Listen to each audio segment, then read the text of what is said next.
সুনির্দিষ্ট প্রতিকার আইন 1877 এক ধারায় সংক্ষিপ্ত শিরোনাম। এই আইনটি সুনির্দিষ্ট প্রতিকার আইন 1877 নামে পরিচিত হবে। প্রয়োগের সীমানা এটি সমগ্র বাংলাদেশে প্রযোজ্য হবে। কার্যকর 1877 সালে 1 মে হতে কার্যকর হবে। 2 নম্বর ধারা বিলুপ্ত হয়ে গেছে। 3 নম্বর ধারা ব্যাখ্যামূলক অনুচ্ছেদের বাধ্যবাধকতা। ট্রাস্টি জিম্মা, ট্রাস্টির জিম্মাদার। 4 নম্বর ধারা সংরক্ষণ। 3টি ক্ষেত্রে সংরক্ষণ প্রযোজ্য নয়। সেটা হচ্ছে 4 এ চুক্তি আইনের অধীনে চুক্তি না হলে এই আইনে কোনো প্রতিকার পাওয়া যাবে না। 4 বি চুক্তি আইনের অধীনে যে প্রতিকার পেতে পারত তা থেকে বঞ্চিত করা যাবে না। 4 সি দলিলের উপর রেজিস্ট্রেশন আইন 1908 এর প্রয়োগ সুনির্দিষ্ট প্রতিকার আইন দ্বারা প্রভাবিত করা যাবে না। 5 নম্বর ধারা সুনির্দিষ্ট প্রতিকার আইনে যেভাবে প্রদান করা হয় 5 ভাবে। সুনির্দিষ্ট প্রতিকার আইন যেভাবে প্রদান করা হয় 5 ভাবে। 5 এ সুনির্দিষ্ট সম্পত্তি দখল করে দাবিদারকে প্রদানের মাধ্যমে, এটা আছে 8 থেকে 11 ধারার মধ্যে।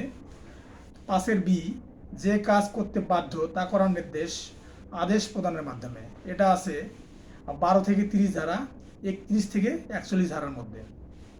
5 সি নির্বোধমূলক প্রতিকার যা না করতে বাধ্য তার জন্য নিষেধাজ্ঞা প্রদানের মাধ্যমে এই নিষেধাজ্ঞা প্রদান করা হয়। এটা আছে নিরোধক প্রতিকার, এটা আছে 6 ধারা এবং 52 থেকে 57 ধারার মধ্যে। 5 ডি পক্ষসমের অধিকার নির্ণয় ও ঘোষণার মাধ্যমে। এই পক্ষসমের অধিকার ও নির্ণয় ঘোষণার মাধ্যমে, এটা আছে 42 থেকে 43 ধারা ঘোষণার মাধ্যমে। 5 ই রিসিভার নিয়োগের মাধ্যমে, এটা আছে 44, এটা আছে সুনির্দিষ্ট প্রতিকার আইনের 44 ধারা। সুনির্দিষ্ট প্রতিকার আইনে যেভাবে প্রদান করা হয় 5 এ সুনির্দিষ্ট সম্পত্তি দখল করে দাবিদারকে প্রদানের মাধ্যমে। 5 বি যে কাজ করতে বাধ্য তা করার নির্দেশ বা আদেশ প্রদানের মাধ্যমে। 5 সি নিরোধকমূলক প্রতিকার যা না করতে বাধ্য তার জন্য নিষেধাজ্ঞা প্রদানের মাধ্যমে। 5 ডি পক্ষসমের অধিকার নির্ণয় ঘোষণার মাধ্যমে। 5 ই রিসিভার নিয়োগের মাধ্যমে। সুনির্দিষ্ট প্রতিকার আইনে 5 ধারায় 5টি প্রতিকার প্রদান সম্পর্কে বলা হয়েছে। 5টি প্রতিকারের মধ্যে 4টি আদেশমূলক, 1টি নিষেধাজ্ঞামূলক প্রতিকার। এক নজরে ধারা 5 এ দখল গ্রহণ করে প্রদান। 5 বি নির্দেশ বা আদেশ দানের মাধ্যমে প্রদান। 5 সি প্রতিরোধ বা নিরোধকমূলক প্রতিকার। 5 ডি ঘোষণা বা অধিকার নির্ণয়। 5 ই রিসিভার বা তত্ত্বাবধায়ক নিয়োগ। 5 এ দখল গ্রহণ করে প্রদান করা, এটা হচ্ছে 18 থেকে 11 ধারা। 5 বি নির্দেশ বা আদেশ, এটা হচ্ছে 12 থেকে 30 ধারা এবং 31 থেকে 41 ধারা। 5 সি প্রতিরোধক প্রতিকার বা প্রতিরোধ প্রতিকার, এটা হচ্ছে 6 ধারা, 5 সি ধারা এবং 52 থেকে 57 ধারা। এবং এটা সিপিসি অর্থাৎ দেওয়ানি কার্যবিধি 1908 এর 94 এর সি এবং ই এবং আদেশ হচ্ছে 39। 5 ডি ঘোষণার অধিকার, এটা হচ্ছে 42 থেকে 43 ধারা। Legal rights to legal status. 5 E receiver নিয়োগ, এটা হলো 40 ধারা এবং দেওয়ানি কার্যবিধি 1908 এর 94 ডি এবং 94 ডি ধারা এবং আদেশ 40 বিধি 5 তো দেওয়ানি কার্যবিধির 94 ডি ধারাতে আছে এবং আদেশ 40 এবং বিধি 5 এই বিষয়টা উল্লেখ করা রয়েছে। সুনির্দিষ্ট প্রতিকার 1977 6 ধারাতে নিরোধক প্রতিকার বা প্রিভেন্টিভ রিলিফ। 5 ধারা সি উপধারার অধীন মঞ্জুরকৃত সুনির্দিষ্ট প্রতিকারকে নিরোধক প্রতিকার বলা হয়। 5 সি ধারার উপধারার অধীন 5 সি উপধারার অধীন মঞ্জুরকৃত সুনির্দিষ্ট প্রতিকারকে নিরোধক প্রতিকার বলে। 7 ধারা দণ্ডমূলক আইন কার্যকর করার জন্য সুনির্দিষ্ট প্রতিকার মঞ্জুর করা যায় না। সুনির্দিষ্ট প্রতিকার আইন প্রযোজ্য নয় পেনাল ল বা দণ্ডমূলক আইন এবং ফৌজদারি মূল আইন। এটা প্রথম খণ্ড শেষ। এবার দ্বিতীয় খণ্ড সুনির্দিষ্ট প্রতিকার সম্পর্কে। সুনির্দিষ্ট প্রতিকার সম্পর্কে একটা প্রথম অধ্যায় সম্পত্তি দখল পুনরুদ্ধার প্রসঙ্গে। 8 ধারা সুনির্দিষ্ট স্থাবর সম্পত্তি পুনরুদ্ধার। এই ধারার সুবিধা পেতে হলে বেদখল হওয়ার দিন থেকে পরবর্তী 12 বছরের মধ্যে মোকদ্দমা দায়ের করতে হবে। তামাদি আইন 142 অনুচ্ছেদ, তামাদি আইন 1908 142 অনুচ্ছেদ অনুযায়ী এই ধারার সুবিধা পেতে হলে বেদখল হওয়ার দিন থেকে পরবর্তী 12 বছরের মধ্যে মোকদ্দমা দায়ের করতে হবে। তারপর বাদী সরকার হলে 60 বছরের মধ্যে মোকদ্দমা দায়ের করতে হবে। তামাদি আইন তামাদি আইন 1908-এর অনুচ্ছেদ 149। ধারা 8 ধারা অনুযায়ী মোকদ্দমা করা যাবে সরকার, ব্যক্তি, প্রতিষ্ঠান, কোম্পানি, সমিতি, স্বায়ত্তশাসিত প্রতিষ্ঠান ও কর্পোরেশনের বিরুদ্ধে সত্ত্বসহ দখল পুনরুদ্ধারের মোকদ্দমা করতে হবে 8 এবং 42 ধারা অনুযায়ী। 8 এবং 42 ধারা সত্ত্বসহ দখল পুনরুদ্ধারের মোকদ্দমা করতে হবে 8 এবং 42 ধারা অনুযায়ী। তারপর 2 নম্বর হচ্ছে মূল্য অনুপাতিক কোর্ট ফি দিতে হবে। তারপর 3 নম্বর দেওয়ানি কাজবিধি 1908-এর পদ্ধতি দিয়ে সুনির্দিষ্ট প্রতিকার আইনে যে সমস্ত মামলা করা হবে সেটা করা হবে দেওয়ানি কার্যবিধি 1908-এর পদ্ধতি অনুযায়ী। 4 নম্বর আদালত প্রতিকার দেয় ডিগ্রির মধ্যে দিয়ে। যদি আমরা 8 ধারায় কোনো মামলা করি সত্ত্বসহ দখল পুনরুদ্ধারের মামলা, তাহলে সেটা অবশ্যই আদালত কী করবে, ডিগ্রি দিবে। এই ধারার মোকদ্দমা পদার্থ কোনো আদেশ বা ডিগ্রির বিরুদ্ধে সংগত পক্ষ আপিল রিভিশন করতে পারবে। বাদীকে সত্য প্রমাণ করতে হবে। আর প্রমাণের দায়ভার সাক্ষ্য আইন 1872-এর 130 ধারা অনুযায়ী হবে। প্রমাণের দায়ভারটা হবে সাক্ষ্য আইন 1872-এর 103 ধারা অনুযায়ী। স্থাবর সম্পত্তি দখলচ্যুত ব্যক্তি কর্তৃক মোকদ্দমা। স্থাবর সম্পত্তি দখলচ্যুত ব্যক্তি কর্তৃক মোকদ্দমা 9 ধারা অনুযায়ী প্রতিকার পেতে হলে, মানে 9 ধারা অনুযায়ী স্থাবর সম্পত্তি দখলচ্যুত ব্যক্তি কর্তৃক মোকদ্দমা 9 ধারা অনুযায়ী প্রতিকার পেতে হলে বাদীকে প্রমাণ করতে হবে তার অসম্মতিতে এবং যথাযথ আইনগত পন্থা ভিত্তিতে দখলচ্যুত করা হয়েছে। বেদখল হওয়া 6 মাসের মধ্যে মোকদ্দমা দায়ের করতে হবে তামাদি আইন 3 অনুচ্ছেদ 369। 3 নম্বর বিরুদ্ধ বা বিবাদী সরকার নয়, অর্থাৎ সরকারের বিরুদ্ধে মোকদ্দমা করা যায় না। 4 নম্বর কোর্ট ফি মূল্যনিপাতিক এর অর্ধেক, অর্থাৎ কোর্ট ফি যেটা হবে সেটা অর্ধেক টাকা দিতে হবে। 5 নম্বর দেওয়ানি কার্যবিধি অনুযায়ী মোকদ্দমা দায়ের করতে হবে। 6 নম্বর শুধুমাত্র দখল প্রমাণ করতে হবে বেদখল হয়েছে, শুধুমাত্র দখল প্রমাণ করতে হবে যে বেদখল হয়েছে। এই ধারা অনুযায়ী কোনো স্থাপনা ভেঙে ফেলার আদেশ আদালত দেবে না, কিন্তু ধারা 8 অনুযায়ী স্থাপনা ভেঙে ফেলার আদেশ দিতে পারে। তাহলে আমরা দেখলাম যে 9 ধারা অনুযায়ী কোনো বাড়িঘর ভাঙার আদেশ দিবে না, কিন্তু 8 ধারা অনুযায়ী আদালত বাড়িঘর ভাঙার আদেশ দিতে পারে। 10 নম্বর সুনির্দিষ্ট অস্থাবর সম্পত্তি পুনরুদ্ধার। 10 ধারা অনুযায়ী মোকদ্দমা করতে হবে কারণ উদ্ভব হওয়ার 3 বছরের মধ্যে। তো মোকদ্দমা 10 ধারা অনুযায়ী মোকদ্দমা দায়ের করতে হবে কারণ উদ্ভব হওয়ার 3 বছরের মধ্যে। এটা তামাদি আইন 1908-এর 149 নং অনুচ্ছেদ অনুযায়ী। 11 ধারা তাৎক্ষণিক দখল লাভের অধিকারী ব্যক্তির নিকট দখলকারী থেকে দখল প্রদানের জন্য মালিক নয় এমন দখলকারী ব্যক্তির দায় দায়িত্ব। তাৎক্ষণিক দখল লাভের অধিকারী ব্যক্তির নিকট দখল প্রদানের জন্য মালিক নয় এমন দখলকারী ব্যক্তির দায় দায়িত্ব। তো মোকদ্দমা করতে হয় 3 বছরের মধ্যে। এটা হচ্ছে তামাদি আইন 1908-এর 49 অনুচ্ছেদ অনুযায়ী। অস্থাবর সম্পত্তি তার প্রকৃত মালিকের কাছ থেকে অর্পণের জন্য সুনির্দিষ্টভাবে বাধ্য করা যাবে 4টি কারণে। অস্থাবর সম্পত্তি তার প্রকৃত মালিকের কাছ থেকে অর্পণের জন্য সুনির্দিষ্টভাবে বাধ্য করা যাবে 4টি কারণে। দ্বিতীয় অধ্যায় চুক্তি অনুযায়ী সুনির্দিষ্ট কার্য সম্পাদন প্রসঙ্গে। 12 ধারা যে চুক্তি সুনির্দিষ্টভাবে কার্য সম্পাদন করা যেতে পারে, যে সব ক্ষেত্রে সুনির্দিষ্ট কার্য সম্পাদন কার্যকরযোগ্য। যে চুক্তি সুনির্দিষ্টভাবে কার্য সম্পাদন করা যেতে পারে বা যেসব চুক্তি সুনির্দিষ্টভাবে কার্য সম্পাদন কার্যকরযুক্ত সেগুলো হচ্ছে 4টি ক্ষেত্রে। 12 চুক্তিটি আংশিক বা সম্পূর্ণ জিম্মা চুক্তির অন্তর্ভুক্ত হয়। 12 যখন চুক্তিটির কার্য সম্পাদন করলে যে ক্ষতি হয় তা নির্ণয়ের কোনো মানদণ্ড থাকে না। 12 যখন চুক্তির কার্য সম্পাদন না করলে যে ক্ষতিপূরণের মাধ্যমে পর্যাপ্ত প্রতিকার পাওয়া যায় না। 12 যখন কার্য সম্পাদন না করলে এমন সম্ভাবনা থাকে যে আর্থিক ক্ষতিপূরণ পাওয়া যাবে না। 12 যখন চুক্তিটি আংশিক বা সম্পূর্ণ জিম্মা চুক্তির অন্তর্ভুক্ত হয়। 12 যখন চুক্তির কার্য সম্পাদন করলে যে ক্ষতি হয় তার নির্ণয়ের কোনো মানদণ্ড থাকে না। 12 যখন চুক্তির কার্য সম্পাদন না করলে যে ক্ষতিপূরণের মাধ্যমে পর্যাপ্ত প্রতিকার পাওয়া যায় না।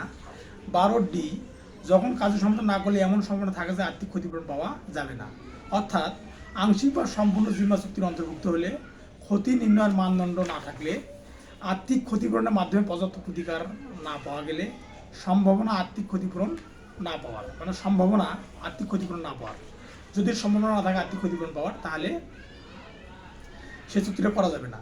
তাহলে আংশিক বা সম্পূর্ণ জিম্মা চুক্তির অন্তর্ভুক্ত হলে, ক্ষতি নির্ণয়ের মানদণ্ড না থাকলে, আর্থিক ক্ষতিপূরণের মাধ্যমে পর্যাপ্ত প্রতিকার না পাওয়া গেলে, বা সম্ভাবনা আছে যে আর্থিক ক্ষতিপূরণ পাওয়া সম্ভব না। এর বাইরে কিছু শর্ত আছে যা চুক্তিটি বৈধ এবং রেজিস্ট্রিকৃত হতে হবে। কোর্ট ফি মূল্যানুপাতিক হারে প্রদান করতে হবে। চুক্তি সুনিষ্ঠুভাবে কার্যকর করার মোকদ্দমা করতে হবে 1 বছরের মধ্যে। এটা হচ্ছে তামাদি আইন 1908-এর 133 অনুচ্ছেদ অনুযায়ী। 133 অনুচ্ছেদ পূর্বে ছিল 3 বছর, এটা সংশোধন হয় 2004 সালে, এখন সংশোধন হয়ে 2004 সালে সংশোধন হয়ে এটা হচ্ছে 1 বছর। অর্থাৎ 1 বছরের মধ্যে চুক্তি সুনিষ্ঠুভাবে কার্যকর করার জন্য মামলা দায়ের করতে হবে। সেটা হচ্ছে 133 তামাদি আইন 133 অনুচ্ছেদ অনুযায়ী। স্থাবর সম্পত্তি হস্তান্তরের চুক্তি ভঙ্গের প্রতিকার আর্থিক ক্ষতিপূরণের মাধ্যমে দেওয়া যায় না, যতক্ষণ না অন্য কিছু প্রমাণিত না হয়। মানে স্থাবর সম্পত্তি হস্তান্তরের চুক্তি ভঙ্গের প্রতিকার আর্থিক ক্ষতিপূরণের মাধ্যমে দেওয়া যায় না, যতক্ষণ না অন্য কিছু প্রমাণিত না হয়। অস্থাবর সম্পত্তি হস্তান্তরের চুক্তি ভঙ্গের প্রতিকার ক্ষতিপূরণের মাধ্যমে দেওয়া যায়। অস্থাবর সম্পত্তি অর্থাৎ অস্থাবর সম্পত্তি যেগুলো আছে সেগুলো ক্ষতিপূরণের মাধ্যমে প্রতিকার দেওয়া যায়। চুক্তি সংক্রান্ত সকল মোকদ্দমার তামাদি মেয়াদ হচ্ছে 1 বছর। মানে চুক্তি সংক্রান্ত যে সমস্ত মোকদ্দমা হবে সেটা 2004 সালের সংশোধন অনুযায়ী 1 বছরের মধ্যে দায়ের করতে হবে। 13 ধারা, যে চুক্তির বিষয়বস্তু আংশিকভাবে বিলুপ্ত হয়েছে। চুক্তি আইনের 56 ধারা অনুযায়ী চুক্তি সম্পাদনের সময় চুক্তির বিষয়বস্তু বিলুপ্ত হলে চুক্তিটি বাস্তবায়ন করা সম্ভব না। কিন্তু ধারা 13 অনুযায়ী বাস্তবায়নের সময় বিষয়বস্তু আংশিকভাবে বিলুপ্ত হলেও চুক্তির যতটুকু সম্ভব কাজে সম্পাদন করা যাবে ততটুকুই চুক্তি সম্পাদন করা যাবে। ক্রেতা ও বিক্রেতা উভয়কে বাধ্য করা যাবে। 14 ধারা, চুক্তির অসম্পাদিত অংশ ছোট হলেও সুনির্দিষ্ট কাজে সম্পাদন করা যায়। চুক্তির এক পক্ষ যদি ছোট অংশ পালনে অসমর্থ হয় তাহলে বাকি বড় অংশ সুনির্দিষ্টভাবে কার্যকর করা যাবে। অসম্পাদিত অংশ সম্পাদনের যোগ্য অংশ, মানে অসম্পাদিত অংশ সম্পাদনযোগ্য অংশ। 15 ধারা, যেখানে চুক্তির অসম্পাদিত অংশ বড় সেই ক্ষেত্রে চুক্তির অংশবিশেষ সুনির্দিষ্টভাবে সম্পাদন। বিবাদী ক্ষতিপূরণের দাবি পরিত্যাগ করলে বাদীকে চুক্তির যে ছোট অংশ সম্পাদনের জন্য আদালত আদেশ দিতে পারেন। চুক্তির অসম্পাদিত অংশ সম্পাদিত অংশ। 16 ধারা, কোনো চুক্তির স্বতন্ত্র অংশের সুনির্দিষ্ট কাজের সম্পাদন। একই চুক্তির একাধিক ও স্বতন্ত্র অংশ থাকতে পারে।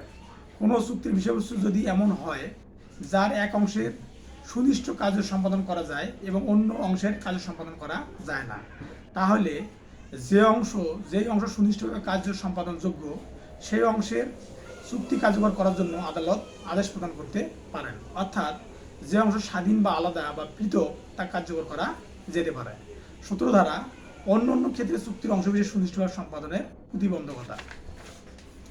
14, 15, 16 ধারা ব্যতীত অন্য কোনো ক্ষেত্রে আদালত চুক্তির অংশবিশেষ সুনির্দিষ্টভাবে কার্যকর করার আদেশ প্রদান করবেন না। অর্থাৎ ধারা 12, 13, 14, 15, 16 ক্ষেত্রে কোনো চুক্তির অংশবিশেষ চুক্তির স্বতন্ত্র অংশের সুনির্দিষ্ট কার্য সম্পাদনের জন্য বাধ্য করা যেতে পারে এবং যে অংশের জন্য বাস্তবায়ন করা যায় না তার জন্য ক্ষতিপূরণ মঞ্জুর করা যেতে পারে। 18 ধারা, ত্রুটিপূর্ণ সত্য সম্পূর্ণ বিক্রেতার বিরুদ্ধে ক্রেতার অধিকার। ত্রুটিপূর্ণ সত্য সম্পূর্ণ বিক্রেতা বিক্রয় বা এজারা প্রদানের পর সম্পত্তি যদি বিক্রেতার সত্য অর্জিত হয় তাহলে চুক্তি পালন করার জন্য ক্রেতা বিক্রেতাকে বাধ্য করতে পারবে। 19 ধারা, কতিপয় ক্ষেত্রে ক্ষতিপূরণ মঞ্জুরের ক্ষমতা। যদি কোনো মোকদ্দমার আদালত দেখেন যে সুনির্দিষ্ট কাজ সম্পাদন ন্যায় বিচারের জন্য যথেষ্ট নয় এবং চুক্তি ভঙ্গের জন্য বাদীকে কিছু ক্ষতিপূরণ প্রদান করা প্রয়োজন, তাহলে আদালতের নিকটে যা ন্যায় বিচার বলে মনে হবে তেমন ক্ষতিপূরণ মঞ্জুর করবেন। ক্ষতিপূরণের মোকদ্দমার তামাদি হচ্ছে তামাদি আইন 1908-এর 116 অনুচ্ছেদ 6 বছর, মানে 116 অনুচ্ছেদ অনুযায়ী 6 বছর। ক্ষতিপূরণের মোকদ্দমার তামাদি মেয়াদ হলো 6 বছর। এটা হলো তামাদি আইন 1908-এর 116 অনুচ্ছেদ অনুযায়ী। 13, 14, 15, 16 ধারা যতটুকু চুক্তি পালন করা সম্ভব সেইটুকু বাদে বাকি অংশের জন্য আদালত ধারা 19 অনুযায়ী ক্ষতিপূরণ মঞ্জুর করবেন। বাদী এ ধারায় দাবি করতে পারেন সুনির্দিষ্ট কার্য সম্পাদন এবং ক্ষতিপূরণ। সুনির্দিষ্ট কার্য সম্পাদন বা ক্ষতিপূরণ যেখানে মানে যে অংশগুলোর সাথে এটা মেলে সেটা হচ্ছে যে 19 ধারা হচ্ছে সুনির্দিষ্ট প্রতিকারের 19 ধারা সম্পত্তির ক্ষতিপূরণ। তারপরে দেওয়ানি কার্যবিধির 19 ধারা অস্থাবর সম্পত্তির ক্ষতিপূরণের মোকদ্দমা। তাহলে সুনির্দিষ্ট প্রতিকার আইনের 19 ধারা হচ্ছে সম্পত্তির ক্ষতিপূরণ আর দেওয়ানি কার্যবিধির 19 ধারা হচ্ছে অস্থাবর সম্পত্তির ক্ষতিপূরণের মোকদ্দমা। আবার তামাদি আইন 19 ধারা হচ্ছে লিখিত প্রাপ্তি স্বীকার। বি ধারা ক্ষতিপূরণ নির্ধারণ সুনির্দিষ্ট কার্য সম্পাদনের প্রতিবন্ধক নয়, অর্থাৎ ক্ষতিপূরণ নির্ধারণ সুনির্দিষ্ট কার্য সম্পাদনের প্রতিবন্ধক নয়। কোনো চুক্তিতে ক্ষতিপূরণের শর্ত থাকলে এবং চুক্তি ভঙ্গকারী পক্ষ ক্ষতিপূরণে ইচ্ছুক বা রাজি হলেও তার চুক্তি সুনির্দিষ্ট কাজের সম্পাদনের পথে কোনো প্রতিবন্ধকতা সৃষ্টি করবে না, অর্থাৎ ক্ষতিপূরণ নির্ধারণের সুনির্দিষ্ট কাজের সম্পাদনের প্রতিবন্ধক নয়। কোনো চুক্তিতে ক্ষতিপূরণের শর্ত থাকলে এবং চুক্তি ভঙ্গকারী পক্ষ ক্ষতিপূরণে ইচ্ছুক বা রাজি হলেও তার চুক্তি সুনির্দিষ্ট কাজের সম্পাদনের পথে কোনো প্রতিবন্ধকতা সৃষ্টি করবে না। Contract which can not be specially interest, যাদের ক্ষেত্রে চুক্তি সুনির্দিষ্টভাবে কার্যকর করা যায়। 21 ধারা যে চুক্তি সমূহ সুনির্দিষ্টভাবে কার্যকর করা যোগ্য নয়, যে চুক্তি সমূহ সুনির্দিষ্টভাবে কার্যকর করার যোগ্য নয় সেটা হচ্ছে যে চুক্তি মানে 21 এ যে চুক্তি কার্য সমাধান না করলে আর্থিক ক্ষতিপূরণ দ্বারা পর্যাপ্ত প্রতিকার হয়। 21 বি যে চুক্তি এত সূক্ষ্ম এবং অসংখ্য বিবরণের সমষ্টি অথবা পক্ষগণের ব্যক্তিগত যোগ্যতা বা ইচ্ছার উপর নির্ভরশীল অথবা চুক্তির প্রকৃতি এমন যে আদালত উক্ত চুক্তির উল্লেখযোগ্য শর্তাবলী সুনির্দিষ্টভাবে সম্পাদন করতে পারেন না। 21 সি যে চুক্তির শর্তাবলী আদালত যুক্তিযুক্ত বা নিশ্চয়তার সাথে নির্ণয় করতে পারেন না। 21 ডি যে চুক্তি তার প্রকৃতি কারণে বাতিলযোগ্য। 21 ই যে চুক্তি জিম্মাদার ট্রাস্টিগণ বা তার ক্ষমতার বাইরে বা ট্রাস্ট ভঙ্গ করে করা হয়েছে। 21 এ কোনো কর্পোরেশন বা পাবলিক কোম্পানি বা এরূপ কোম্পানির উদ্যোক্তাগণ যদি ক্ষমতার বাইরে কোনো চুক্তি করে। তারপর 21 ই যে চুক্তি কাজ সম্পাদন করতে হলে কাজ আরম্ভ হওয়ার তারিখ থেকে কর্মগত 3 বছরের বেশি সময়ের অধিক কাজ করতে হয়। তারপর 21 জি যে চুক্তির বিষয়বস্তু উল্লেখযোগ্য অংশ চুক্তি স্বাক্ষর দেওয়ার পূর্বেই বিলুপ্ত হয়েছে। 12 ধারা অনুযায়ী 4টি কারণে চুক্তি বাস্তবায়নযোগ্য। 21 ধারা অনুযায়ী 8টি কারণে চুক্তি বাস্তবায়নযোগ্য নয়। ধারা 21 শেষ অংশ অনুযায়ী কোনো চুক্তি সালিসে প্রেরণের শর্ত থাকলে কোনো চুক্তি সুনির্দিষ্টভাবে কার্যকর করা যাবে না। 8টি ক্ষেত্রে চুক্তি সুনির্দিষ্টভাবে কার্যকর করা যায় না। মানে 21 ধারা 12 ধারা অনুযায়ী 4টি কারণে চুক্তি বাস্তবায়নযোগ্য, আবার 21 ধারা অনুযায়ী 8টি কারণে চুক্তি বাস্তবায়নযোগ্য নয়। আবার 21 ধারার শেষে বলা আছে যদি সালিসে কোনো চুক্তি সালিসের মধ্যে দিয়ে হয় বা সালিস যদি হয় মানে কোনো চুক্তির মধ্যে সালিস কথার উল্লেখ থাকলে এই চুক্তিটি বাস্তবায়ন করা যাবে না। তাহলে 21 এ যে চুক্তির কাজের সমাধান না করলে আর্থিক ক্ষতিপূরণ দ্বারা পর্যাপ্ত প্রতিকার হয়। 21 বি যে চুক্তি এত সূক্ষ্ম অসংখ্য বিভিন্ন সমষ্টি অথবা পক্ষগণের ব্যক্তিগত যোগ্যতা বা ইচ্ছার উপর নির্ভরশীল অথবা চুক্তির প্রকৃতি এমন যে আদালত উক্ত চুক্তির উল্লেখযোগ্য শর্তাবলী সুনির্দিষ্টভাবে সম্পাদন করতে পারে না। 21 সি যে চুক্তির শর্তাবলী আদালত যুক্তিযুক্ত বা নিশ্চয়তার সাথে নির্ণয় করতে পারেন না। বা 21 ডি যে চুক্তি তার প্রকৃতি কারণে বাতিলযোগ্য। 21 ই যে চুক্তি জিম্মাদার ট্রাস্টিগণ তার ক্ষমতার বাইরে বা ট্রাস্ট ভঙ্গ করে করা হয়েছে। 21 এফ কোনো কর্পোরেশন বা পাবলিক কোম্পানি বা এরূপ কোনো কোম্পানির উদ্যোক্তাগণ যদি ক্ষমতার বাইরে কোনো চুক্তি করে। 21 এফ যে চুক্তির কাজ সম্পাদন করতে হলে কাজ আরম্ভ হওয়ার তারিখ থেকে ক্রমাগত 3 বছরের বেশি সময় ধরে কাজ করতে হয়। 21 জি যে চুক্তির বিষয়বস্তু উল্লেখযোগ্য অংশ চুক্তি স্বাক্ষর দেওয়ার পূর্বেই বিলুপ্ত হয়েছে। 21 এ অরেস্ট্রিকৃত বিক্রয় চুক্তি সুনির্দিষ্টভাবে কার্যকর করা যায় না। Unregistered contract for sale not specially enforceable মানে স্থাবর সম্পত্তির বিক্রয় চুক্তি লিখিত এবং রেজিস্ট্রেশন আইন 1908 অনুযায়ী রেজিস্ট্রি না হলে তা সুনির্দিষ্ট কার্যকর করা যায় না। মানে কোনো চুক্তি যদি সুনির্দিষ্টভাবে কার্যকর করা যদি রেজিস্ট্রিকৃত না হয় সেটা কার্যকর করা যায় না।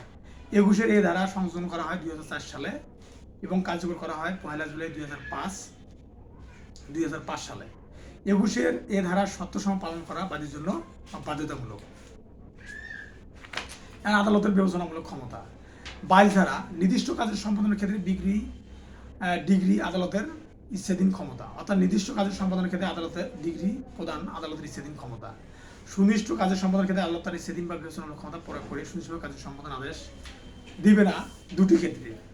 সুনির্দিষ্টভাবে কাজের সম্পাদনের ক্ষেত্রে আদালত তার ইচ্ছাধীন বা বিবেচনামূলক ক্ষমতা প্রয়োগ করে সুনির্দিষ্ট কাজের সম্পাদনের আদেশ দিবে না দুটি ক্ষেত্রে, অথবা আদালত দুটি ক্ষেত্রে চুক্তি সুনির্দিষ্ট কাজের সমাধান ডিগ্রি না দিয়ে ক্ষতিপূরণ আদেশ দিতে পারে, যে ক্ষেত্রে বাদীকে বিবাদীর উপর অন্যায় সুবিধা প্রদান করেছে।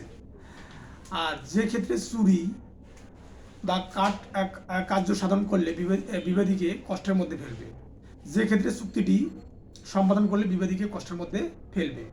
আদালত ক্ষতিপূরণ এই ধারার ক্ষমতা বলে বিবেচনা করেন, অর্থাৎ আদালত ক্ষতিপূরণ এই ধারার ক্ষমতা বলে বিবেচনা করেন। এটা সলাটিয়াম বলা হয় এটাকে। আদালত ইত্যাদি বিবেচনামূলক ক্ষমতা প্রয়োগ করে একটি ক্ষেত্রে চুক্তি সুনির্দিষ্ট কাজের সম্পাদনের ভিত্তি প্রদান করতে পারেন, যে ক্ষেত্রে বাদী চুক্তির কাজ সম্পাদন করেছে অথবা চুক্তির ফলে ক্ষতিগ্রস্ত হয়েছে, যাদের ক্ষেত্রে চুক্তি সুনির্দিষ্ট কার্য করা যায়। মানে অর্থাৎ যে ক্ষেত্রে বাদী চুক্তির কাজ সম্পাদন করেছে অথবা চুক্তির ফলে ক্ষতিগ্রস্ত হয়েছে। বাদী ধারা নির্দিষ্ট কার্য সম্পাদনের ক্ষেত্রে ডিগ্রি প্রদান আদালতের ইচ্ছাধীন ক্ষমতা। তাহলে আদালত ইচ্ছাধীন ক্ষমতাকে দুটি ক্ষেত্রে প্রয়োগ করতে পারে। সেটা যে ক্ষেত্রে বাদীকে বিবাদীর উপর অন্যায় সুবিধা প্রদান করেছে, বা যে ক্ষেত্রে চুক্তির কার্য সম্পাদন করলে বিবাদী কষ্টের মধ্যে ফেলবে। 23 ধারা যে চুক্তি সুনির্দিষ্টভাবে কাজের সম্পাদন মামলা করতে পারে বা প্রতিকার পেতে পারে। ধারা 23 অনুযায়ী 8 ধরনের মানুষ ব্যক্তি চুক্তি সুনির্দিষ্ট কাজের সম্পাদন প্রতিকার পেতে পারে। অর্থাৎ 23 ধারা অনুযায়ী 8 ধরনের মানুষ চুক্তি সুনির্দিষ্ট কাজের সম্পাদন প্রতিকার পেতে পারে। সে 8 ধরনের মানুষ কোন ধরনের মানুষ? 23 এ চুক্তির যে কোনো পক্ষ, 23 বি চুক্তির যে কোনো পক্ষের প্রধান অথবা স্বার্থ সংশ্লিষ্ট প্রতিনিধি, 23 সি যেখানে চুক্তি হচ্ছে এমন একটি বিষয় বা ব্যাপারে নিষ্পত্তি অথবা একই পরিবারের সদস্যের মধ্যকার সন্দেহপূর্ণ অধিকার আপোষ মীমাংসা, সেখানে চুক্তি অনুসারে প্রতিকার পাওয়ার অধিকারী যে কোনো ব্যক্তি। 23 ডি যে ক্ষেত্রে একজন আজীবন প্রজা তার ক্ষমতা যথাযথ প্রয়োগ করে চুক্তিবদ্ধ হয়েছে, সেক্ষেত্রে অবশিষ্ট ব্যক্তিগণ। 23 ই যে ক্ষেত্রে চুক্তির শর্তাবলী নির্ধারিত হয়েছিল পূর্বের স্বত্বাধিকারের সাথে এবং এ ধরনের শর্তাবলী থেকে ভবিষ্যৎ উত্তরাধিকারী সুবিধা লাভের অধিকারী, সেক্ষেত্রে ভবিষ্যৎ উত্তরাধিকারী চুক্তি সুনির্দিষ্ট কাজের সমাধান করতে পারে। 23 এফ ভবিষ্যৎ উত্তরাধিকারী ক্ষতির সম্মুখীন হলে সেক্ষেত্রে ভবিষ্যৎ উত্তরাধিকারী চুক্তি সুনির্দিষ্ট কাজের সমাধান করতে পারে। 23 জি যখন কোনো পাবলিক কোম্পানি চুক্তি হওয়ার পরে কোম্পানি অন্য একটি পাবলিক কোম্পানির সাথে একত্রিত হয়, তখন একত্রিত হয়ে যাওয়ার ফলে গঠিত নতুন কোম্পানি। 23 এইচ যখন একটি পাবলিক কোম্পানি উদ্যোক্তাগণ কোম্পানি গঠিত হওয়ার পূর্বে কোম্পানির জন্য কোনো চুক্তি করে এবং কোম্পানি গঠনের শর্তাবলী দিয়ে ধরনের চুক্তি নিশ্চিত করা হয়, সেখানে কোম্পানিটি লেক্সাস ফর হোম কন্ট্রাক্ট বা প্রেবি স্পেশালি ইনভয়েসড যাদের চুক্তি সুনির্দিষ্টভাবে কার্যকর করা যায় না। 24 ধারা প্রতিকারের ক্ষেত্রে ব্যক্তিগত প্রতিবন্ধকতা, personal basis to the relief, মানে প্রতিকারের ক্ষেত্রে ব্যক্তিগত প্রতিবন্ধকতা। চুক্তি সুনির্দিষ্ট কাজের সমাধান যে ব্যক্তির পক্ষে করা যায় না, 4 ধরনের ব্যক্তির পক্ষে চুক্তি সুনির্দিষ্ট কাজের সমাধান করা যায় না। 24 এ যে চুক্তি ভঙ্গের জন্য ক্ষতিপূরণ আদায় করতে পারবে না।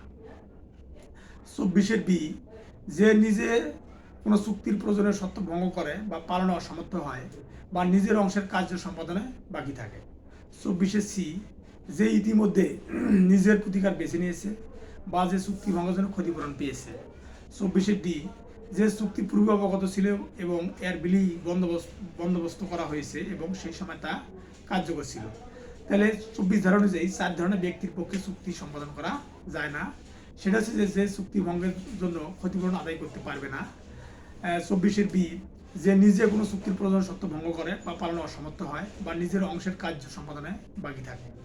24 সি যে ইতিমধ্যে নিজের প্রতিকার বেছে নিয়েছে এবং চুক্তি ভঙ্গের জন্য ক্ষতিপূরণ পেয়েছেন।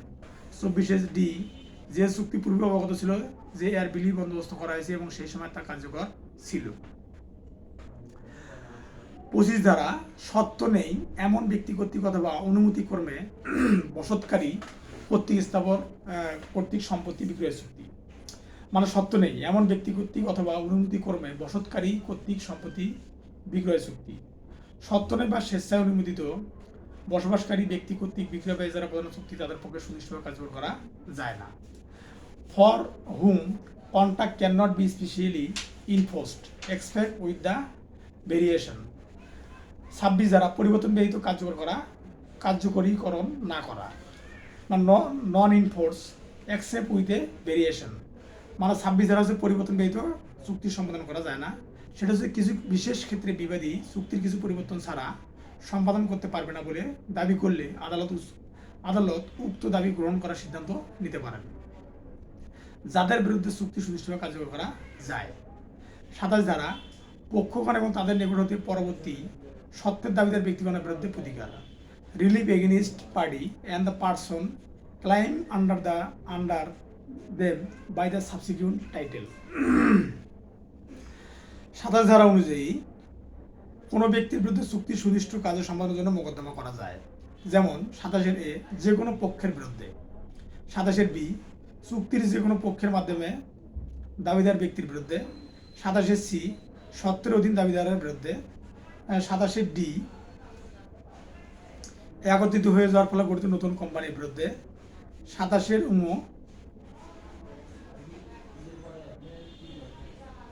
কোনো গঠিত হওয়ার পূর্বে চুক্তির ক্ষেত্রে বা গঠিত কোম্পানির বিরুদ্ধে। 27 ধারা অনুযায়ী 5 ধরনের ব্যক্তি বা পক্ষের বিরুদ্ধে সুনির্দিষ্ট কাজ সমাধান করা যেতে পারে। সেটা হচ্ছে যে কোনো পক্ষের বিরুদ্ধে, চুক্তির যে কোনো পক্ষের মাধ্যমে দাবিদার ব্যক্তির বিরুদ্ধে, সত্ত্বের অধীন দাবিদারের বিরুদ্ধে, একত্রিত হয়ে যাওয়ার ফলে গঠিত নতুন কোম্পানির বিরুদ্ধে, কোনো কোম্পানি গঠিত হওয়ার পূর্বে চুক্তির ক্ষেত্রে বা গঠিত কোম্পানির বিরুদ্ধে।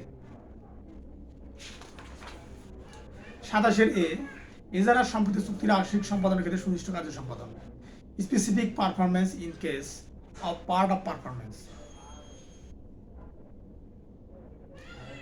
চুক্তি আইন 1908 এর রেজিস্ট্রেশন অ্যাক্ট 1908 এর মাধ্যমে, মানে রেজিস্ট্রেশন আইন 1908 এর 27 ধারা অনুযায়ী 1 বছর বা 1 বছরের বেশি মেয়াদের এজারা অবশ্যই রেজিস্ট্রেশন করতে হবে, কিন্তু 27 এ ধারা সুনির্দিষ্ট প্রতিকার আইনের ব্যতিক্রম। 27 এ ধারা অনুযায়ী এজারা চুক্তি রেজিস্ট্রেশন বাধ্যতামূলক হওয়া সত্ত্বেও রেজিস্ট্রেশন করা না হলেও চুক্তির অনুসারে যদি ইজারা সম্পত্তি দখল অর্পণ করা হয়ে থাকে তাহলে চুক্তি সুনির্দিষ্ট কাজ সম্পাদন করা যাবে। 27 এ ধারা অনুযায়ী ইজারা চুক্তি রেজিস্ট্রেশন বাধ্যতামূলক হওয়া সত্ত্বেও রেজিস্ট্রেশন করা না হলেও চুক্তি অনুসারে যদি ইজারা সম্পত্তি দখল অর্পণ করা হয়ে থাকে তাহলে চুক্তি সুনির্দিষ্ট কাজ সম্পাদন করা যাবে, যাদের বিরুদ্ধে চুক্তি সুনির্দিষ্টভাবে কার্যকর করা যায় না। 28 ধারা যে পক্ষগণকে কাজ সম্পাদনে বাধ্য করা যাবে না। 28 ধারা অনুযায়ী যে পক্ষগণকে কাজ সম্পাদনে বাধ্য করা যাবে না, যে পক্ষগণকে কাজ সম্পাদনে বাধ্য করা যাবে না। 28 এ বিবাদীকে দেওয়া প্রতিদান বিনিময় মূল্য খুব বেশি অপর্যাপ্ত হলে, মানে বিবাদীকে দেওয়া প্রতিদান এটা বাধ্য করা যাবে না। তারপর 28 বি মিথ্যা বিবরণ বা তথ্য গোপন বা অসৎ আচরণের মাধ্যমে পক্ষগণের সম্মতি অর্জন করা হয়ে থাকে, অর্থাৎ মিথ্যা বিবরণ দিয়ে যদি কোনো চুক্তি করা হয় তো সেটাতে বাধ্য করা যাবে না। 28 সি ভুল তথ্য দ্বারা প্রভাবিত হয়ে অপ্রত্যাশিত সম্মতি প্রদান করলে, মানে ভুল তথ্য দ্বারা কাউকে যদি কোনো চুক্তি সম্পাদিত করা হয় তো সেটা বাস্তবায়ন করতে বাদী বা বিবাদীকে বাধ্য করা যাবে না। 29 ধারা খারিজের পর চুক্তি ভঙ্গের মামলা দায়েরের প্রতিবন্ধকতা। খারিজের পর চুক্তি ভঙ্গের মামলা দায়েরের প্রতিবন্ধকতা, bar of suit for breach after dismissal. কোনো চুক্তির সম্পাদন বা আংশিক সম্পাদনের মোকদ্দমায় একবার খারিজ হয়ে গেলে পরবর্তীতে বাদী নতুন করে ক্ষতিপূরণ মোকদ্দমা দায়ের করতে পারবে না। কোনো চুক্তির সম্পাদনের বা আংশিক সম্পাদনের মোকদ্দমা একবার খারিজ হয়ে গেলে পরবর্তীতে বাদী নতুন করে ক্ষতিপূরণ মোকদ্দমা দায়ের করতে পারবে না। আর পত্তনি সম্পাদনকরণের রায় ও নির্দেশাবলী, অর্থাৎ খারিজের পর চুক্তিভঙ্গের মামলা দায়েরের প্রতিবন্ধকতা, অর্থাৎ খারিজের পর নতুন করে মামলা করা যাবে না, সেটা পত্তনি সম্পাদনকারী রায় ও নির্দেশাবলী, অথবা কোনো চুক্তির সম্পাদন বা আংশিক সম্পাদনের মোকদ্দমা একবার খারিজ হয়ে গেলে পরবর্তী বাদী নতুন করে মোকদ্দমা করতে পারবে না। 30 ধারা পত্তনি সম্পাদন করার জন্য রায় উইলের প্রদত্ত নির্দেশাবলীর ক্ষেত্রে পূর্ববর্তী ধারাসমূহের প্রয়োগ, মানে পত্তনি সম্পাদন করার জন্য রায় উইলে প্রদত্ত নির্দেশাবলীর ক্ষেত্রে পূর্ববর্তী ধারাসমূহের প্রয়োগ, মানে চুক্তি অনুসারে রায় হবে, রায় অনুসারে চুক্তি হবে না, মানে চুক্তি অনুসারে রায় হবে কিন্তু রায় অনুসারে চুক্তি হবে না। 3য় অধ্যায় দলিল সংশোধন। যখন দলিল সংশোধন করা যেতে পারে, যখন প্রতারণা বা পক্ষসমূহের পারস্পরিক ভুলের কারণে কোনো লিখিত দলিল সত্যিকারভাবে পক্ষদের উদ্দেশ্যে প্রকাশ করে না, তখন যে কোনো পক্ষ বা তাদের স্বার্থ সংশ্লিষ্ট প্রতিনিধি দলিল সংশোধনের মোকদ্দমা দায়ের করতে পারবে। একটি ধারা যখন দলিল সংশোধন করা যেতে পারে। তাহলে যখন প্রতারণা বা পক্ষসমূহের পারস্পরিক ভুলের কারণে কোনো লিখিত দলিল সত্যিকারভাবে পক্ষদের উদ্দেশ্যে প্রকাশ করে না, তখন যে কোনো পক্ষ বা তাদের স্বার্থ সংশ্লিষ্ট প্রতিনিধি দলিল সংশোধনের মোকদ্দমা দায়ের করতে পারবে। দলিল সংশোধন করা যায় তিনটি ক্ষেত্রে: প্রতারণার মাধ্যমে দলিল সম্পাদিত হলে, তারপর উভয় পক্ষের ভুল হলে, আর পক্ষদ্বয়ের সত্যিকার মনোভাব ভুলভাবে লিপিবদ্ধ করা হলে। তাহলে দলিল সংশোধন করা যায় তিনটি ক্ষেত্রে: প্রতারণার মাধ্যমে দলিল সম্পাদিত হলে, উভয় পক্ষের ভুল হলে, পক্ষদ্বয়ের সত্যিকার মনোভাব ভুলভাবে লিপিবদ্ধ করা হলে। দলিল সংশোধন মোকদ্দমা দায়ের করতে হয় কারণবশত 3 বছরের মধ্যে। এটা তামাদি আইন 1908-এর 91 অনুচ্ছেদ অনুযায়ী। 91 অনুচ্ছেদ অনুযায়ী দলিল সংশোধন মোকদ্দমা করতে হয় 3 বছরের মধ্যে। এটা উচ্চ আদালতের সিদ্ধান্ত অনুযায়ী 3 বছরের মধ্যে দলিল সংশোধনের মোকদ্দমা করতে হয়। দলিল সংশোধনের মোকদ্দমায় বাদীকে অবশ্যই পক্ষভুক্ত হতে হবে, অর্থাৎ দলিলের কোনো পক্ষই কেবলমাত্র দলিল সংশোধনের মোকদ্দমা করতে পারবে বা পক্ষগণের পক্ষের স্বার্থ সংশ্লিষ্ট প্রতিনিধিগণ, কিন্তু দলিল বাতিলের মোকদ্দমা দলিল পক্ষ থাকার প্রয়োজন নাই। দলিল সংশোধনের মোকদ্দমা আদালত তার ইচ্ছাধীন ক্ষমতা অনুসারে তৃতীয় পক্ষ কর্তৃক সরল বিশ্বাস এবং মূল্যের বিনিময়ে অর্জিত অধিকারকে ক্ষতি করে কোনো আদেশ দেবেন না। দলিল সংশোধনের মোকদ্দমায় কোর্ট ফি মূল্যনির্বাতিক বা অ্যাড ভ্যালোরাম কিন্তু সর্বোচ্চ 40,000 টাকার বেশি হবে না। ইচ্ছাকৃতভাবে বা কোনো শর্তাবলী সংযোজন ক্ষেত্রে আদালত কখনো দলিল সংশোধন আদেশ দেবে না। মানে ইচ্ছাকৃতভাবে বা কোনো শর্তাবলী বাতিল বা সংযোজনের ক্ষেত্রে আদালত কখনো দলিল সংশোধন আদেশ দেবে না। 32 ধারা পক্ষসমূহের ইচ্ছা সম্পর্কে অনুমান, মানে presumption as to the intent off party. মানে লিখিত চুক্তি সংশোধনের চুক্তির প্রকৃতি হবে, মানে অর্থাৎ লিখিত চুক্তি সংশোধনের জন্য চুক্তির প্রকৃতি হবে। তারপর ন্যায়পরায়ণতা, ইকুইটেবল বা সুবিবেচনামূলক, কনসাসনেস পক্ষসমূহের ইচ্ছা সম্পর্কে অনুমান। তারপর 33 ধারা সংশোধনের মূলনীতি সমূহ, প্রিন্সিপাল অফ দ্য রেকটিফিকেশন। একটি দলিল সংশোধনের সময় আদালত অনুসন্ধান করতে পারেন যে দলিলটি কী অর্থে ছিল। 2 নম্বর, চুক্তির বৈধ ফলাফল সম্পর্কে কী অভিপ্রায় ছিল। দলিলের ভাষা সম্পর্কে কী অভিপ্রায় ছিল। দলিলটি কী অর্থে ছিল, চুক্তির বৈধ ফলাফল সম্পর্কে কী অভিপ্রায় ছিল, দলিলের ভাষা সম্পর্কে কী অভিপ্রায় ছিল। দলিলের মধ্যে যেভাবে ভাষা ব্যবহার করা হয়েছে তাতে কি অভিপ্রায় ব্যক্ত হচ্ছে, আদালত তা দেখবে। কিন্তু শুধুমাত্র তা দেখে আদালত সন্তুষ্ট হবেন না। মনের অভিপ্রায় সব সময় ভাষা বহন নাও করতে পারে। সংশোধিত চুক্তি, মানে 34 ধারা সংশোধিত চুক্তি সুনিশ্চিতভাবে কার্যকরীকরণ, specific enforcement of the rectified contract. 34 ধারা অনুযায়ী চুক্তি সংশোধিত হওয়ার পরে আর্জি প্রার্থনা আদালত যুক্তিযুক্ত মনে করলে তা সুনিশ্চিতভাবে কার্যকর করা যেতে পারে। 35 ধারা 4th অধ্যায় 35 ধারা চুক্তি খারিজ। যখন বিচারকের চুক্তি বাতিল করা যায়, মানে হোয়েন রেসিসিশন মে বি অ্যাডজাস্ট, মানে যখন বিচারকের চুক্তি বাতিল করা যায়। লিখিত চুক্তিতে স্বার্থ সংশ্লিষ্ট যে কোনো ব্যক্তি তা বাতিল করার জন্য মোকদ্দমা দায়ের করতে পারে এবং নিম্নলিখিত 3টি কারণে আদালত বিচারপূর্বক চুক্তি বাতিল করতে পারেন। 35-এর এ, যে চুক্তি তার প্রকৃতি কারণে বাতিলযোগ্য বা বাদী কর্তৃক বিলোপযোগ্য। 35-এর বি, যে চুক্তিটি বেআইনিভাবে এবং বাদীর চেয়ে বিবাদী অধিকতর দোষী। 35-এর সি, বিক্রয় বা এজারা চুক্তির মূল্য বা আদালতের নির্দেশ মতে অর্থ পরিশোধ করতে ব্যর্থ হলে। 35-এর এ, যে চুক্তি তার প্রকৃতির কারণে বাতিলযোগ্য। 35-এর বি, যে চুক্তিটি বেআইনিভাবে করা হয়েছে। 35-এর সি, বিক্রয় বা এজারা চুক্তির মূল্য বা আদালতের নির্দেশ মতো অর্থ পরিশোধ করতে ব্যর্থ হলে। চুক্তিতে ক্ষতিগ্রস্ত বা স্বার্থ সংশ্লিষ্ট যে কোনো ব্যক্তি চুক্তি দলিল বাতিল রদ করার জন্য মোকদ্দমা করতে পারেন। 38 ধারা অনুযায়ী চুক্তি রদ বাতিল যার পক্ষে করা হয়, আদালত ন্যায় বিচারের স্বার্থে ওই পক্ষকে আদেশ দিতে পারেন অপর পক্ষকে ক্ষতিপূরণ প্রদান করার জন্য। চুক্তি রদ বাতিল তামাদি আইন হচ্ছে চুক্তি রদ বা বাতিলের তামাদি অনুচ্ছেদ হচ্ছে 1914। এটা হচ্ছে চুক্তি রদ বা বাতিল, এটা হচ্ছে 1 বছর, মানে চুক্তি রদের মামলা করতে হয় 1 বছরের মধ্যে। এটা তামাদি 1908-এর 114 ধারা অনুচ্ছেদ অনুযায়ী। 36 ধারা ভুলের জন্য রদ বা বাতিল, মানে রেসিসিশন অফ মিস্টেক।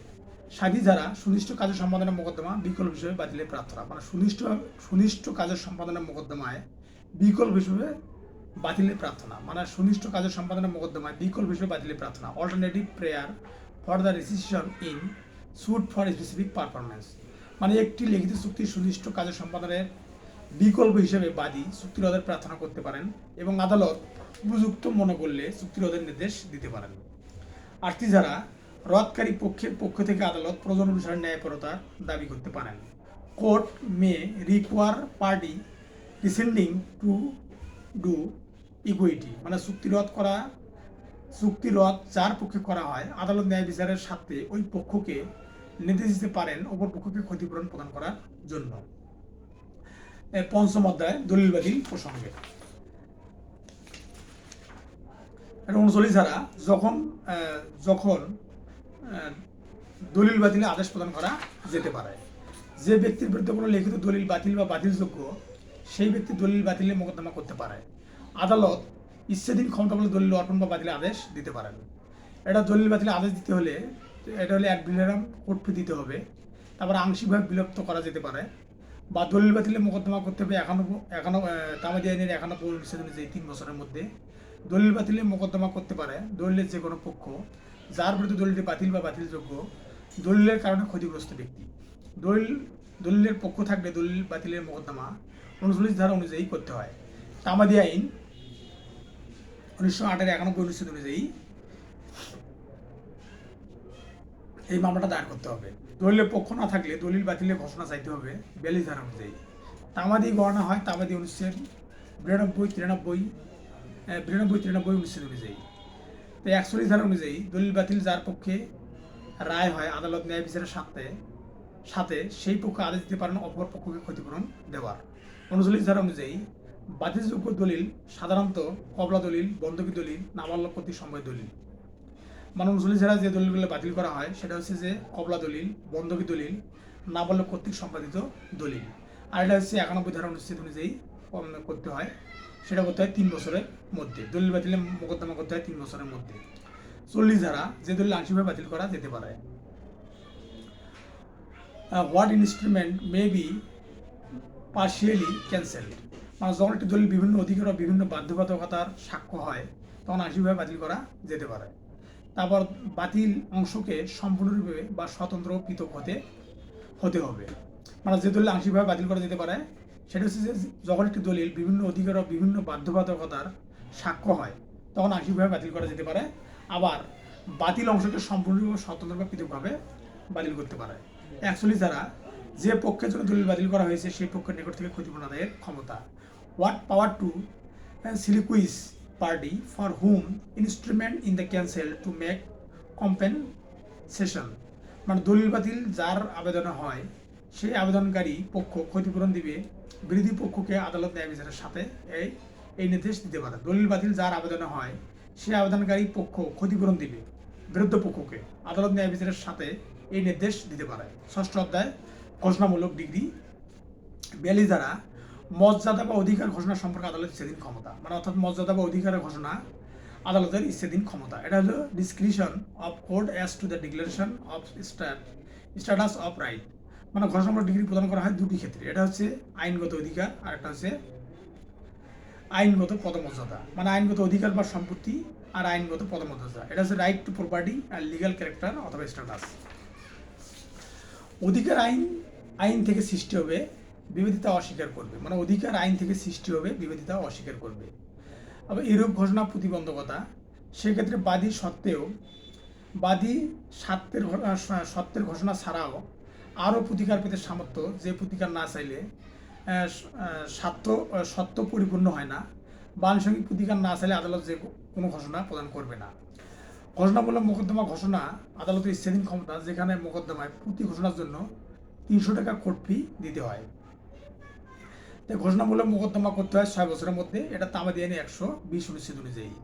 ঘোষণামূলক চিরস্থায়ী, স্থায়ী, আদেশাত্মক বা বাধ্যতামূলক নিষেধাজ্ঞা তামাদি 6 বছর, অর্থাৎ ঘোষণামূলক, চিরস্থায়ী, স্থায়ী, তারপরে আদেশমূলক নিষেধাজ্ঞা, বাধ্যতামূলক নিষেধাজ্ঞা তামাদি হচ্ছে 6 বছর। 42 ধারা অনুযায়ী ঘোষণামূলক মোকদ্দমা কোর্ট ফি প্রতি ঘোষণার জন্য 300 টাকা দিতে হয়। নয় ধারার মোকদ্দমা কোর্ট ফি মূল্যনিরপেক্ষিক অর্ধেক। আর এই দুটি ধারা ব্যতীত সুনির্দিষ্ট প্রতিকার আইন 1877-এর অন্য অন্য সকল মোকদ্দমা কোর্ট ফি মূল্যনিরপেক্ষিক বা অ্যাড ভ্যালোরাম। নয় ধারায় মানে সুনির্দিষ্ট প্রতিকার আইনে শুধু নয় ধারা শুধু কোর্ট ফি মূল্য অর্ধেক, অর্থাৎ কোর্ট ফি অর্ধেক, মূল্যনিরপেক্ষিক কোর্ট ফির অর্ধেক। আর বাকি যতগুলো ধারা আছে সবগুলোই হচ্ছে যে কোর্ট ফি নির্ধারণ করা আছে অ্যাড ভ্যালোরাম কোর্ট ফি সেটাই দিতে হয়। 40 ধারা ঘোষণামূলক ফলাফল, এফেক্ট অন দ্য ডিক্লারেশন, মানে ঘোষণামূলক মোকদ্দমার ডিগ্রি মোকদ্দমার পক্ষগণ বা তাদের মাধ্যমে দাবিদার ব্যক্তিগণের উপর বাধ্যকর হবে। ঘোষণামূলক মোকদ্দমার ডিগ্রি তৃতীয় পক্ষের উপর বাধ্যকর হবে না। আনুষঙ্গিক প্রতিকার বা ঘোষণামূলক মোকদ্দমার ক্ষেত্রে ডিগ্রি জারি প্রয়োজন আছে। 42 ধারা এবং 43 ধারা অনুযায়ী জাজমেন্ট ইন পার্সোনাম বলা হয়। 42 এবং 43 ধারাকে জাজমেন্ট ইন পার্সোনিম বলা হয়। 7ম অধ্যায় রিসিভার নিয়োগ। 44 ধারা এটা তত্ত্বাবধায়ক নিয়োগ বা তত্ত্বাবধায়ক নিয়োগ, মানে হচ্ছে appointment of the receiver discretionary, মানে বিচারাধীন মামলায় তত্ত্বাবধায়ক বা রিসিভার নিয়োগ আদালতের সুবিবেচনার উপর নির্ভরশীল।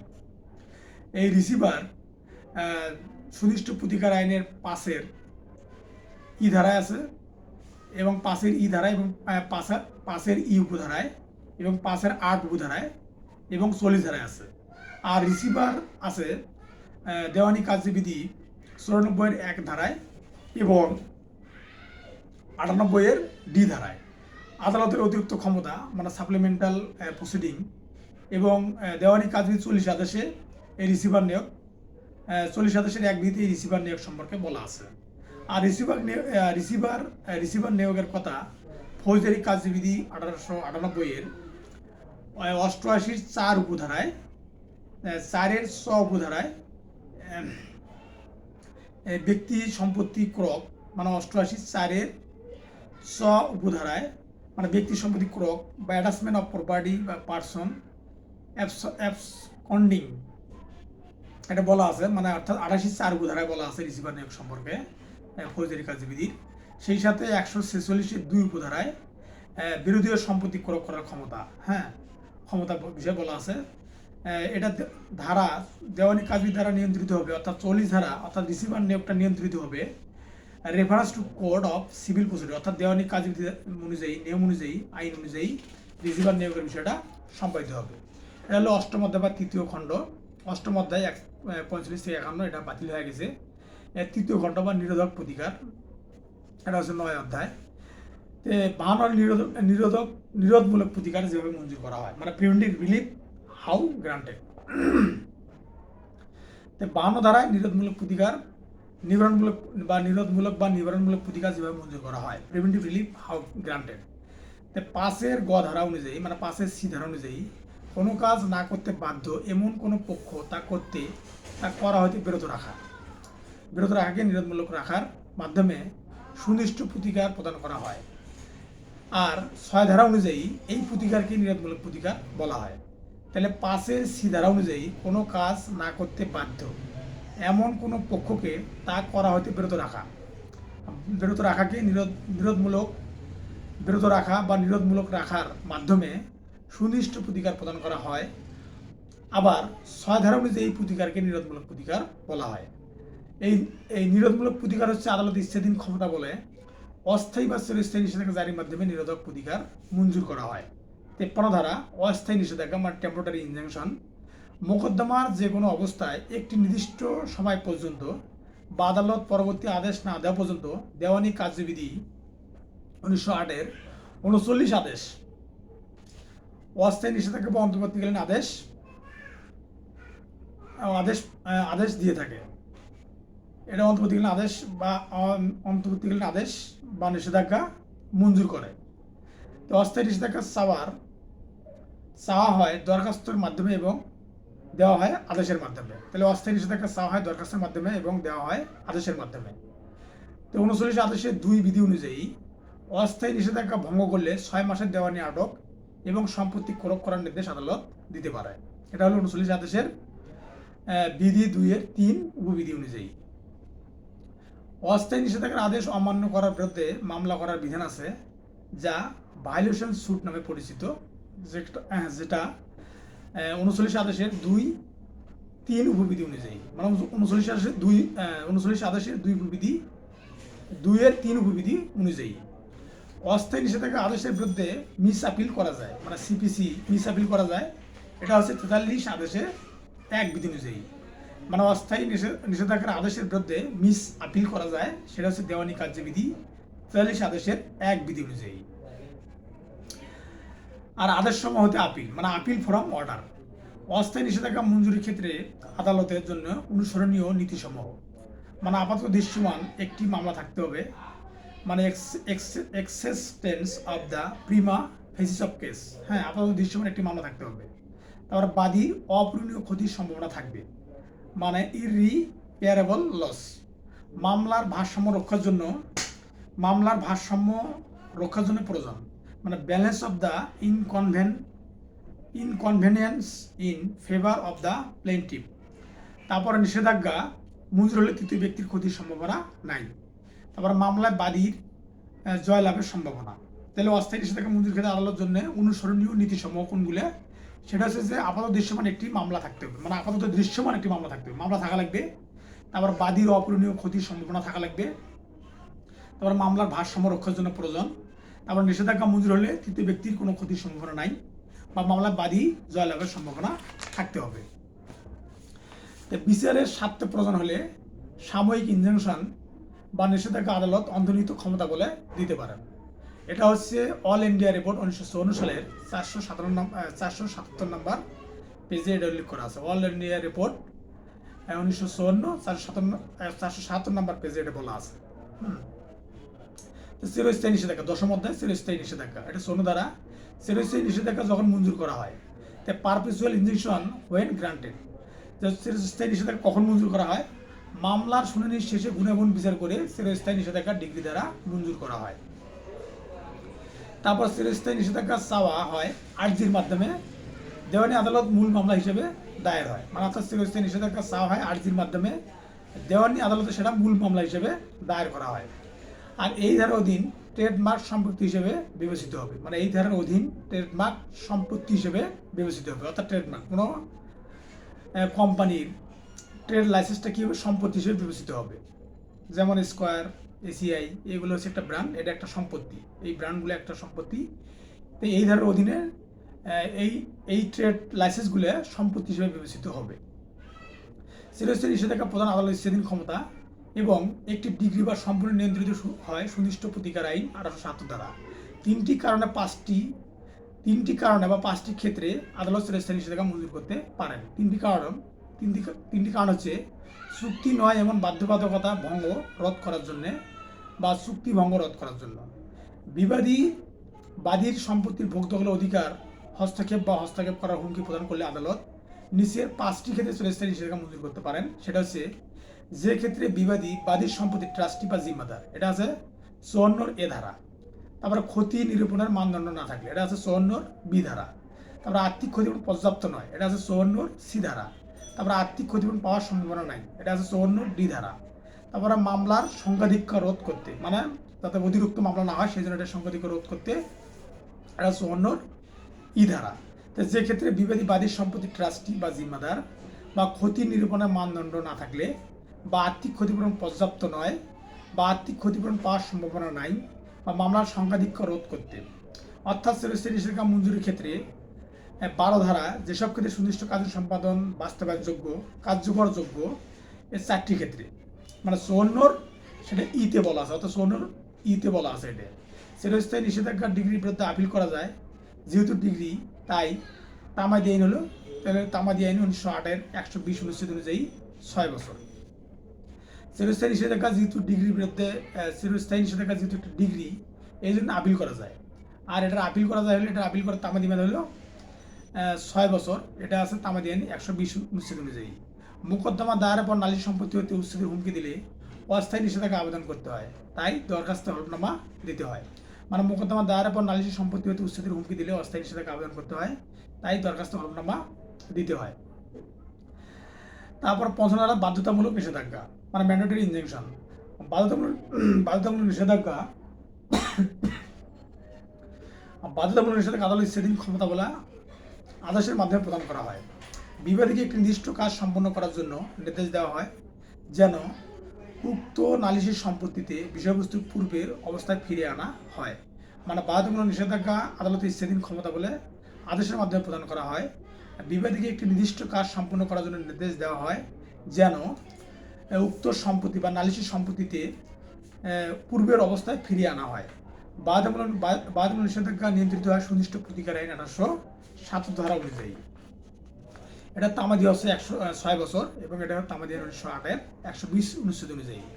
56 ধারা যখন নিষেধাজ্ঞা প্রত্যাখ্যান করা হয়, মানে ইনজাংশন ওয়েন সিফিউজড। 11টি ক্ষেত্রে আদালত নিরোধক প্রতিকার বা নিষেধাজ্ঞা মঞ্জুর করে না বা মঞ্জুর করা হয় না বা প্রত্যাখ্যান করা হয়। সে 11টা হচ্ছে 56 বিচার বিভাগ কার্যধারা স্থগিত রাখার জন্য, মানে বিচার বিভাগ কার্যধারা স্থগিত রাখার জন্য। 56 কোনো অধীনস্থ আদালতের কার্যধারা স্থগিত রাখার জন্য। তারপর 56 কোনো ব্যক্তিকে আইন প্রণয়ন বিষয়ক বা কর্তৃপক্ষের নিকটে আবেদন করা থেকে বিরত রাখার জন্য। 56 সরকারের কোনো বিভাগের সরকারি কর্তব্য বা বিদেশি সরকারের কোনো কাজে হস্তক্ষেপ করার জন্য। 56 কোনো ফৌজদারি বিষয়ক কার্যক্রম স্থগিত রাখার জন্য। 56 যে চুক্তির কার্য সম্পাদন সুনির্দিষ্টভাবে করা যায় না এমন চুক্তি ভঙ্গ নিরোধের উদ্দেশ্যে। 56 উৎপাদ নয় এমন কাজ নিরোধ করার জন্য। 56 এমন একটি কর্মগত লঙ্ঘন নিরোধ করার জন্য যেখানে আবেদনকারী বাদী মৌনসম্মতি প্রদান করেছে। 56 ট্রাস্ট ভঙ্গের মোকদ্দমা ব্যতীত যখন অন্য কোনো সাধারণ কার্যক্রমের মাধ্যমে সমপরিমাণ যথার্থ প্রতিকার নিশ্চিতভাবে পাওয়া যায় বা অন্য কোনো আইনি প্রতিকার পাওয়া গেলে। 56 যে আবেদনকারী বা তার প্রতিনিধির আচরণ এমন হয় যে সেই আচরণ তাকে আদালতের সাহায্য হতে বঞ্চিত করে বা বাদীর অশোভন আচরণ। 56 যেখানে আবেদনকারী মামলা বিষয়বস্তুতে কোনো ব্যক্তিগত স্বার্থ নাই। তাহলে 11টা ক্ষেত্রে বিচার বিভাগ কার্যধারা স্থগিত রাখার জন্য। 2 নম্বর কোনো অধীনস্থ আদালতের কার্যধারা স্থগিত রাখার জন্য। 3 নম্বর কোনো ব্যক্তিকে কোনো আইন প্রণয়ন বিষয়ক কর্তৃপক্ষের নিকটে আবেদন করা থেকে বিরত রাখার জন্য। 4 নম্বর সরকারের কোনো বিভাগের সরকারি কর্তব্য বা বিদেশি সরকারি কোনো কাজে হস্তক্ষেপ করার জন্য। 5 নম্বর কোনো ফৌজদারি বিষয়ে কার্যক্রম স্থগিত রাখার জন্য। 6 নম্বর যে চুক্তির কার্য সুনির্দিষ্টভাবে সম্পাদন করা যায় না এমন চুক্তি ভঙ্গ নিরোধের উদ্দেশ্যে। 7 নম্বর উৎপাদ নয় এমন কাজ নিরোধ করার জন্য। 8 নম্বর এমন একটি কর্মগত লঙ্ঘন নিরোধ করার জন্য যেখানে আবেদনকারী মৌন সম্মতি প্রদান করেছে। 9 নম্বর ট্রাস্ট ভঙ্গের মোকদ্দমা ব্যতীত যখন অন্য কোনো সাধারণ কার্যক্রমের মাধ্যমে সমপরিমাণ যথার্থ প্রতিকার নিশ্চিতভাবে পাওয়া যায় বা অন্য কোনো আইনি প্রতিকার পাওয়া গেলে। 10 নম্বর আবেদনকারী বা তার প্রতিনিধির আচরণ এমন হয় যে সেই আচরণ তাকে আদালতের সাহায্য হতে বঞ্চিত করে বা বাদীর অশোভন আচরণ। 11 নম্বর যেখানে আবেদনকারী মামলা বিষয়বস্তু কোনো ব্যক্তিগত স্বার্থ নাই। 57 ধারা নেতিবাচক চুক্তি পালন করার জন্য নিষেধাজ্ঞা। Injunction to perform negative agreement বা নেতিবাচক চুক্তি পালন করার জন্য নিষেধাজ্ঞা। একই চুক্তিতে 2টি অংশ থাকে, একটি হা বোধক অপরটি না বোধক। চুক্তির হা বোধক অংশটুকু আদালত সুনির্দিষ্টভাবে সম্পাদনে বাধ্য করতে না পারলেও আদালত না বোধক অংশটুকু কার্যকর করতে নিষেধাজ্ঞা জারি করতে পারে। তাহলে একটি চুক্তি 2টি অংশ থাকে, একটা হচ্ছে হা বোধক, একটা হচ্ছে না বোধক। আদালত হা বোধক চুক্তিটি কার্যকর করতে না পারলেও না বোধক চুক্তি কার্যকর করতে পারে।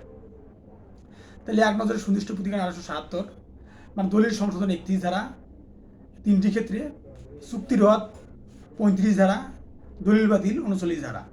তারপর 32 ধারা উদ্দেশ্য সম্পর্ক অনুমান, দলিলের উদ্দেশ্য সম্পর্ক অনুমান। তারপর 36 ধারা চুক্তি রদ শুধু ভুলের জন্য রদ করা যাবে না। তারপরে 41 ধারা আংশিক দলিল বাতিল।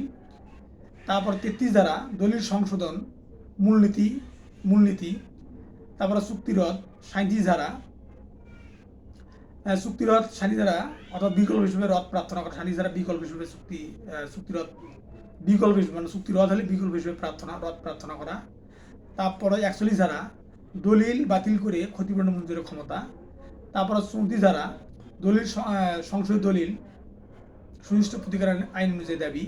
তারপরে চুক্তি রদ 38 ধারা চুক্তি রদের পর ক্ষতিপূরণ, চুক্তি রদের জন্য ক্ষতিপূরণ। 12 ধারা চুক্তি বলবৎ করা যায় 4টি ক্ষেত্রে, 22 ধারা ইচ্ছাধীন ক্ষমতা প্রয়োগ করে কার্যকর করে না দুটি ক্ষেত্রে, অর্থাৎ আদালত ইচ্ছাধীন ক্ষমতা প্রয়োগ করে কার্যকর করে না দুটি ক্ষেত্রে, কার্যকর করে একটি ক্ষেত্রে, মানে ইচ্ছাধীন ক্ষমতা প্রয়োগ করে কার্যকর করে না দুটি ক্ষেত্রে, কিন্তু কার্যকর করে একটি ক্ষেত্রে।